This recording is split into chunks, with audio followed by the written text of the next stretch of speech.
everybody. I'm Jesse, and welcome to another edition of Gen X Thinks. And today I'm going to talk about whether or not we should be prepping. Should you be preparing for an apocalypse or an economic downfall or whatever? And if you take a look around at what's happening today, it's pretty obvious that our economy is being destabilized. That's really not debatable. It's not up for debate. The only thing we can question is why. Okay, is it being done on purpose? Is there a malignant reason? Is it just straight up incompetence? What is it? But I don't think that there can be that many incompetent people in positions of power. I think that there's a plan behind it. This level of stupidity is really it's rare in normal society. You know what I mean? I mean, we're all stupid on one level or another. I'm not claiming to be brilliant, but the level of stupidity, at the government level and stuff is really remarkable. Any company that is run like the government is would just crumble and die. There's no way it would succeed.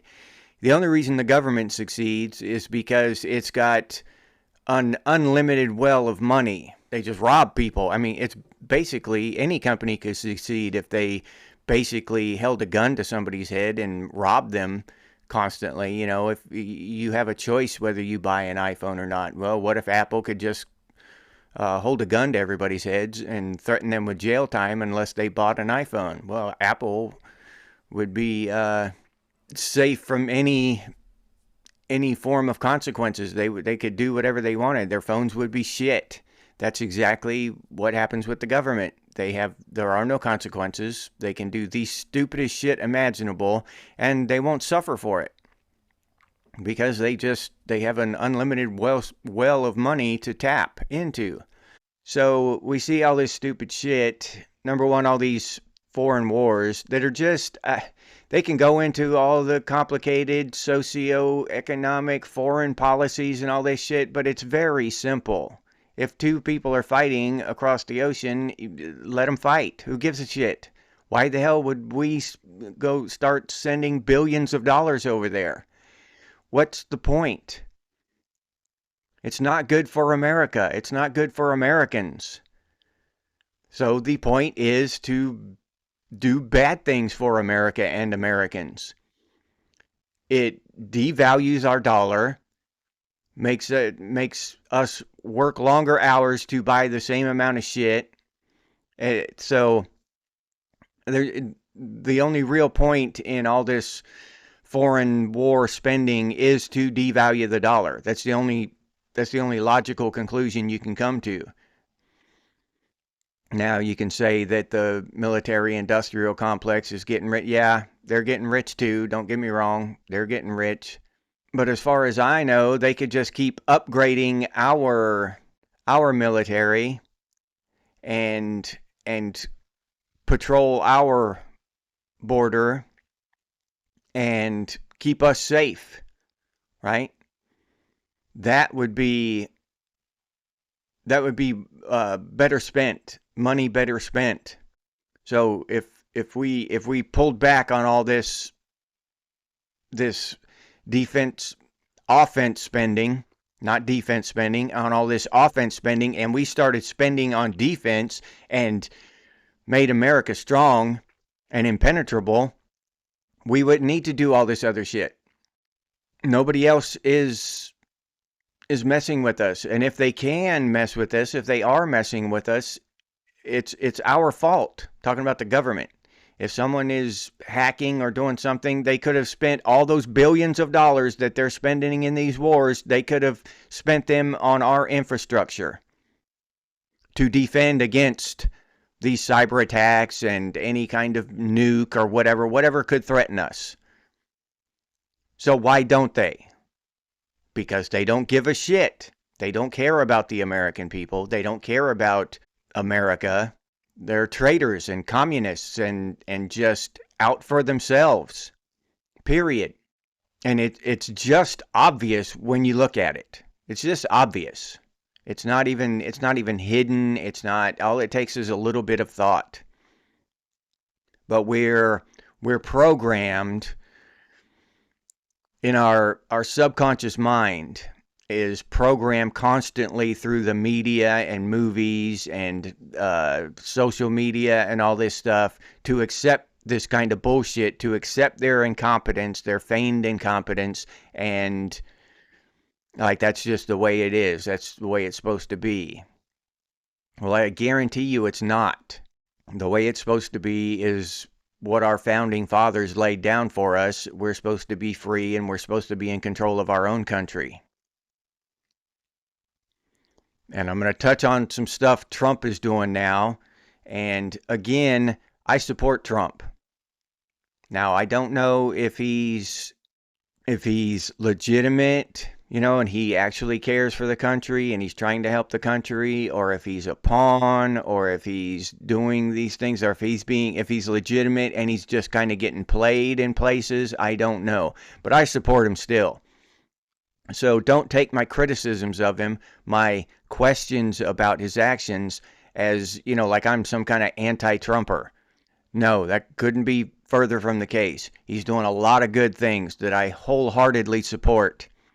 He tried to get water down to Southern California 5 years ago. I watched an interview with him, and Gavin Newsom wouldn't sign it. He wouldn't do it. Trump could have saved Southern California from all these wildfires if Gavin Newsom had signed the paper that Trump put before him. So no, Trump does a lot of good stuff. There's just some stuff that I question. And this whole Greenland thing, buying Greenland, I've got a problem with that. A real problem. Because back when we bought Alaska, we had sovereign currency. From the United States had its own sovereign currency. The United States did not, there was no federal tax at all. The government spent the government's money that the government earned taxing other countries in the form of tariffs. If they wanted to sell their goods to United States citizens, they had to kick our government a few bucks, right? That's how it works. So that's how the government made its money, most of its money. So the government had the money to buy Alaska without taxing the citizens. Nowadays, in 2025, the situation is completely different. Now the government is going to have to borrow the money from a central privately owned bank and promise that bank that we, the citizens, will pay it back. Not the government. The government gets to, make all the decisions and spend all the money, but we have to pay it back. Now, I'll buy Greenland if y'all pay it back. I'll take Greenland. Yeah, happily. If somebody else will pay it back for me, you damn right I will. So I don't like that. I don't like someone else spending my money. And I don't think any of y'all do. You can say it, you can, Trump this, Trump that. Yeah. Okay. But I don't like him spending my money. And you cannot justify that. Someone just reaching into someone else's pocket and spending their money. That's communist shit. It's not America. It's not the American way. Shut down the Fed, start doing shit right, and then you can spend the government's money any way you want. Get a list of priorities. Spending the people's money should not be at the very top of that list. That should not be in the works before you even take office, which supposedly it is. I heard that it is. It's already in Congress and shit, going through Congress. So they can have it on his desk the minute he sits down after the inauguration.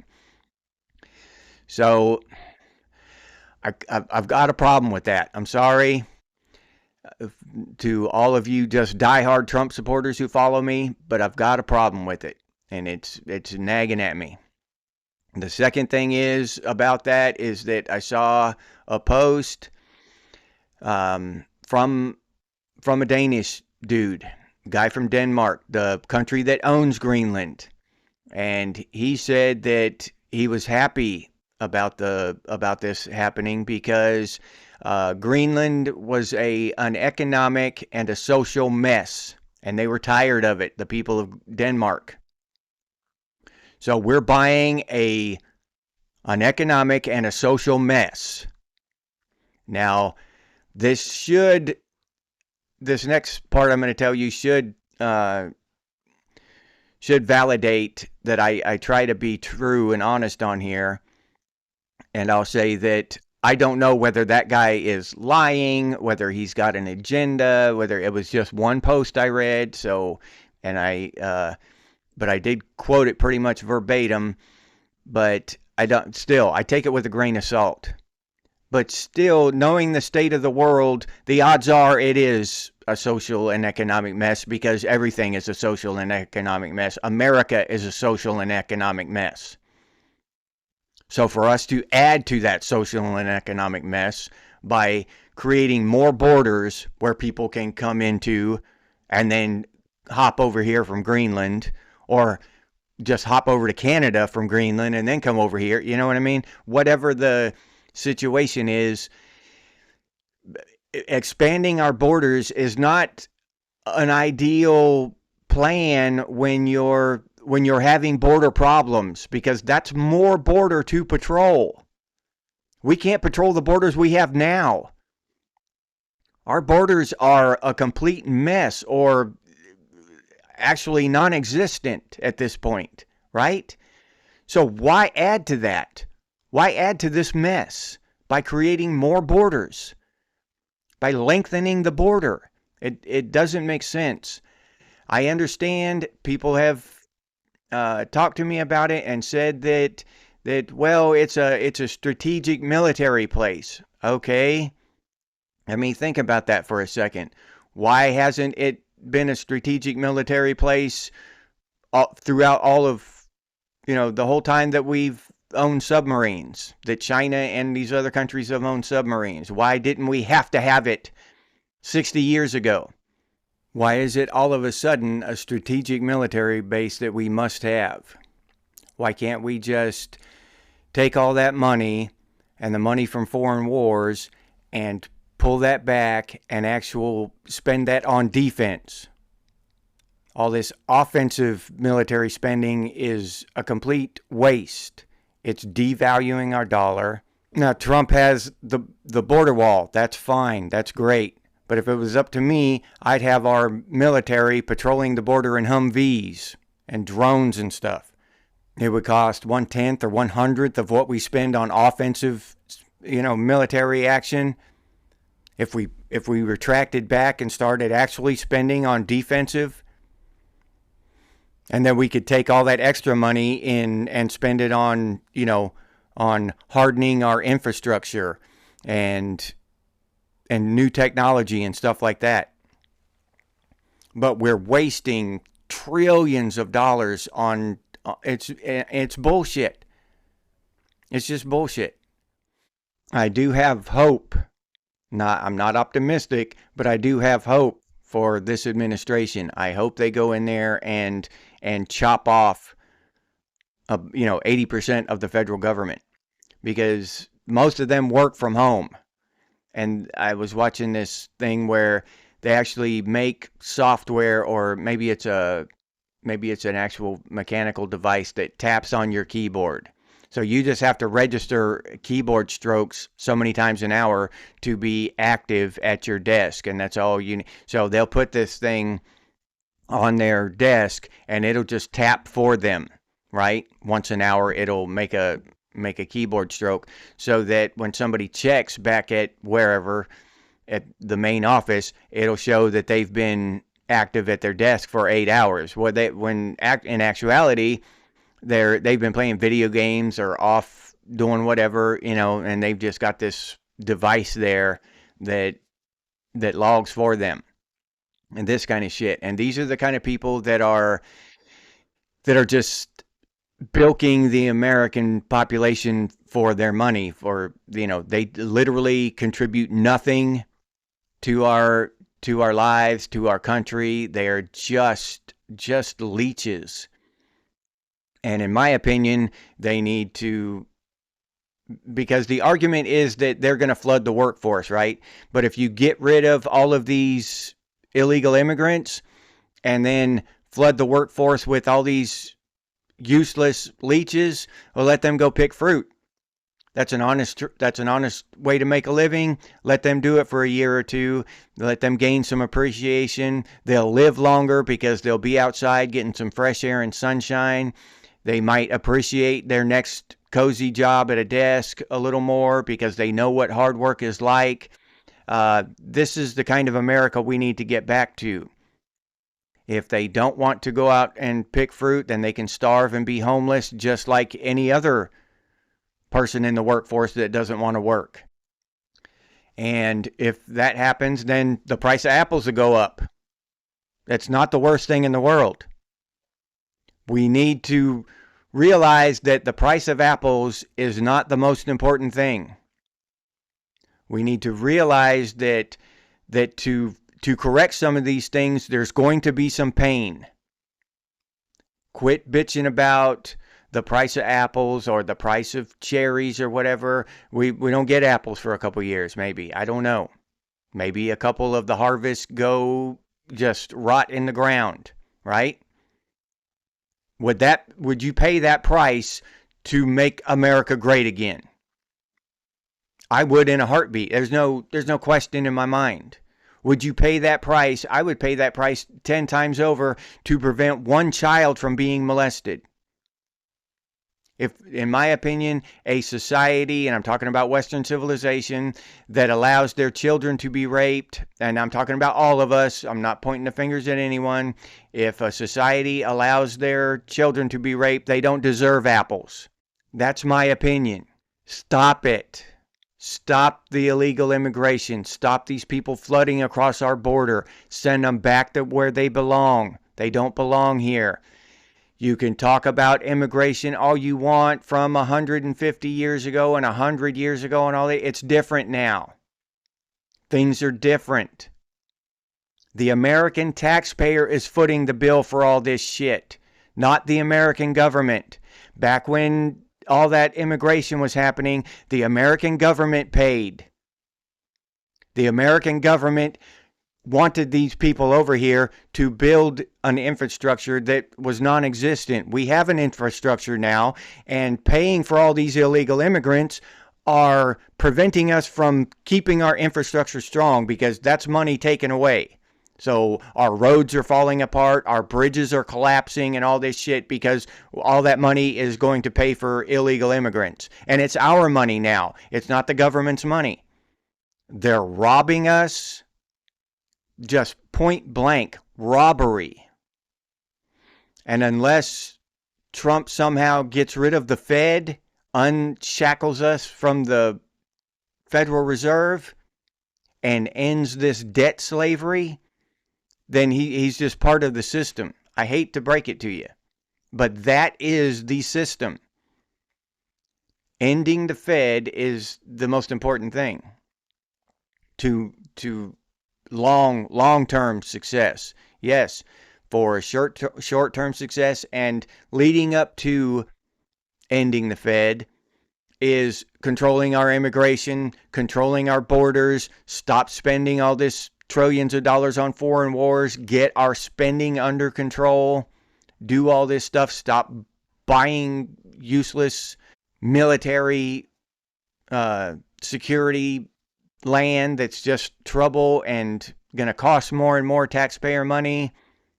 All of this, anything that spends our money besides securing our borders and reducing the amount of money we spend, I don't know. I can't get into it. But as far as it goes, the prep thing, should we be prepping? In my opinion, yes.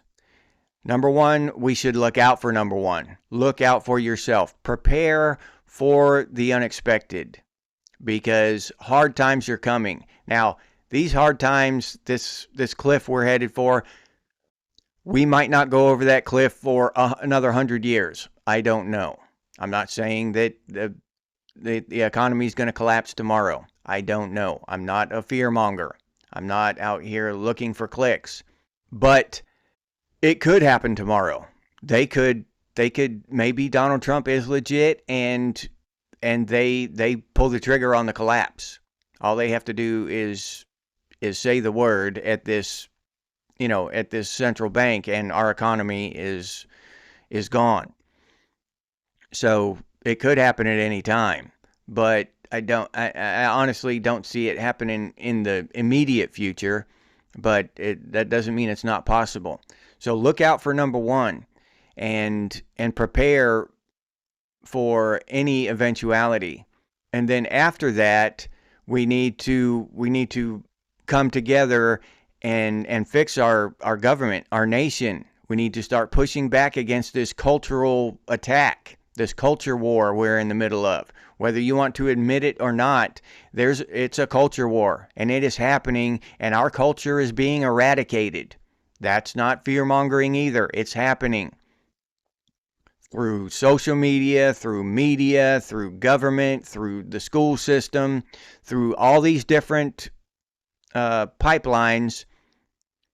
Our subconscious is being attacked, and all these crazy ideas that go completely against our beliefs, they're being normalized. They're being normalized in our subconscious, in the subconscious of our children, and it is happening. So yes, I think we should be prepared. And I'll leave you there with that. If you enjoyed this episode, please like, subscribe, and comment. If you'd like to support the channel by becoming a member, I'll leave that link down in the description, or you can head over to the channel page and become a member that way. If you'd like to support the channel directly, you can do so by clicking on that super thanks button down there. Or you can head over to Buy Me a Cup of Coffee and buy me a cup of coffee. Thank you for those of you who do that. I sincerely appreciate it. If you're interested in Gen X gear, you can head over to Redbubble and check that stuff out. We have over there Gen X Thinks and Gen X branded stuff. Pretty cool stuff over there. Hoodies, t-shirts, coffee mugs, stickers, all kinds of cool stuff. But I'll leave that link down in the description too if you're interested. If you can't or don't want to support the channel in any of those ways, you can always do so by sharing these videos on your social media. That helps out a lot. Thank you very much. I sincerely appreciate it. If you have any ideas for future episodes of Gen X Thinks, please put those down in the comments, or you can email us, and the email's over on the channel page. And as always, stay frosty, Gen X, and I'll see you on the next one.